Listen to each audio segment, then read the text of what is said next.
now children and young people especially, but adults as well. I wonder who's, during this lockdown period where you've had extra time, I wonder who's taken the opportunity to build a tower. Maybe you've built a tower out of wooden bricks, or Duplo, or Lego, or something else. But it can be quite fun, can't it, to build a tower? And sometimes I know families can have competitions to see who can build the tallest tower. Well, here's my attempt. It's okay. There's my attempt at a tower. And it's interesting because in the Bible, we read in Genesis chapter 11 of some of the first human beings. They wanted to build a tower. But the reason they wanted to build a tower wasn't a good reason.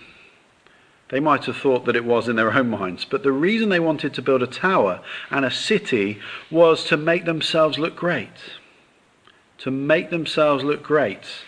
We read in Genesis that they said to each other, "Come, let's make bricks and bake them thoroughly." They said, "Come, let us build ourselves a city with a tower that reaches to the heavens so that we may make a name for ourselves." They also feared being scattered over the earth. They wanted to look great. They wanted to be great. But God stopped them in their tracks. God scattered them and confused their language. That's why it's known as the Tower of Babel. And ultimately, if we seek to build our lives about making us look great, if we seek to build our own kingdoms, then ultimately they will not last.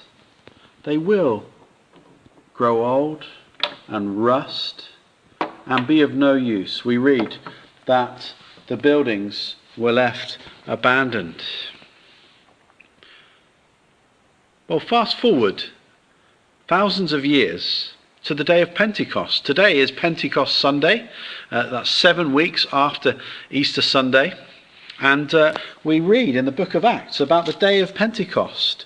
The day of Pentecost was the day, the coming of God the Holy Spirit. Jesus had promised a helper, an advocate to come and be with his followers, to empower and equip them to live for God. And on the day of Pentecost, something amazing happens. On the day of Pentecost, the Holy Spirit comes and people begin hearing other people speaking their own languages. Now, this was very strange because lots of people had come together for a festival and there were people from all kinds of different nationalities in one place. But to hear somebody from another culture and another language at that time speaking your own language was extraordinary. It just didn't happen. And so, here we see an amazing event where God brings people together in one place and he enables them to understand his good news as people sung and spoke praises to God. Do you see the contrast? People were trying at the Tower of Babel to make themselves look great, and God confused their language and scattered them. At the day of Pentecost, God brought people together to understand in one language, as it were, the greatness of God. And so that they would then go out among the nations to tell people of the good news of Jesus and ultimately build God's kingdom. So, we all face a choice, don't we? Are we going to build our own kingdom? Are we going to do things in our lives to make us look great and to big us up? Probably whilst pushing others down. Or are we going to build God's kingdom and make him look great? Make him look like the great God he is. We can only do that with the help of the Holy Spirit. But the amazing thing about that kingdom is that kingdom, unlike the Tower of Babel, that kingdom will last forever.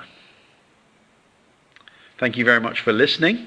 We're now going to have a song, and then we're going to have some prayers led to us by the Day family. And then Denise is going to give our Bible reading.